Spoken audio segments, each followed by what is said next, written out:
Hello friends, Radhe Radhe. आज की video में हम सफला एकादशी की कथा सुनेंगे।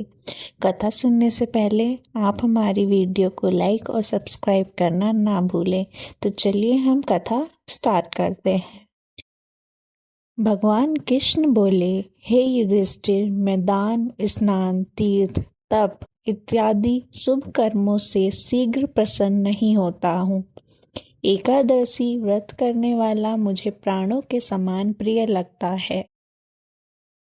पौष मास के कृष्ण पक्ष की एकादशी का नाम सफला है। सब कार्यों को सफल बनाने वाली है। इसमें नारायण जी की पूजा होती है। ऋतु अनुसार फल, फूल तथा धूप, दीप इत्यादि का पूजन करना चाहिए।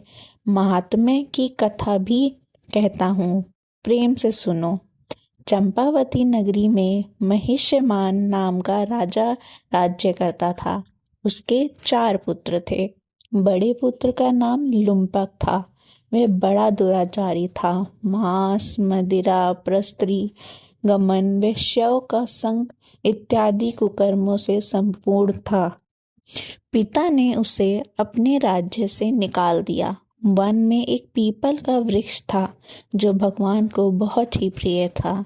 सर्व देवताओं का किरणा स्थल भी वहीं था। ऐसे पतित पावन वृक्ष के सहारे लुम्पक भी रहने लगा, परंतु फिर भी चाल टेढ़ी ही रही।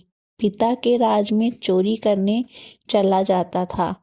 पुलिस पकड़कर छोड़ देती थी। एक दिन पौष मास के कृष्ण पक्ष 10वीं की रात्रि को उसने लूट मार अत्याचार किया और पुलिस ने वस्त्र उतारकर वन को भेज दिया।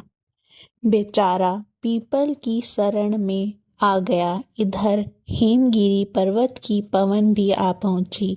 लुम्पक पापी के सब अंगों में गठिया रोग ने प्रवेश किया। हाथ पांव अकड़ गए। प्रातः सूर्य उदय होने के बाद कुछ दर्द कम हुआ। पेट का गम लगा। जीवों को मारने में आज असमर्थ था और ना वृक्ष पर चढ़ने की शक्ति थी। नीचे गिरे हुए फल बीन लाया और पीपल की जड़ में रखकर कहने लगा, हे प्रभु, वन फलों का आप ही भोग लगाइए।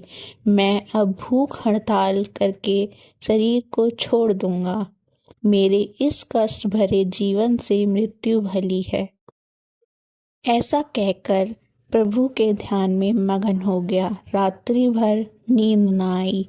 भजन, कीर्तन, प्रार्थना करता रहा, परंतु प्रभु ने उन फलों का भोग ना लगाया। प्रातः काल हुआ तो एक दिव्य अश्व आकाश में उतरकर उसके सामने प्रकट हुआ और आकाशवाणी द्वारा नारायण जी कहने लगे, तुमने अनजान से सफला एकादशी का व्रत किया। उसके प्रभाव से तेरे समस्त पाप कष्ट हो गए। अग्नि को जानकर या अनजाने हाथ लगाने से हाथ जल जाते हैं, वैसे ही एकादशी भूल कर रखने से भी अपना प्रभाव दिखाती है। जब तुम इस घोड़े पर सवार होकर पिता के पास जाओ, राज मिल जाएगा। सफला एकादशी सर्व कार्य सफल करने वाली है। प्रभु की आज्ञा से लुम्पक के पास पिता आया। उसको राजगद्दी पर बिठाकर अब वन में तप करने चला गया। लुम्पक के राज्य में प्रजा सब एकादशी व्रत विधि सहित किया करती थी। सफला एकादशी के महात्म्य को सुनने से अश्वमेध यज्ञ का फल मिलता है। इस दिन नारियल, नींबू, अनार, सुपारी आदि अर्पण करके नारायण भगवान की पूजा करनी चाहिए। इस दिन तिल और गुड़ का सागर लिया जाता है।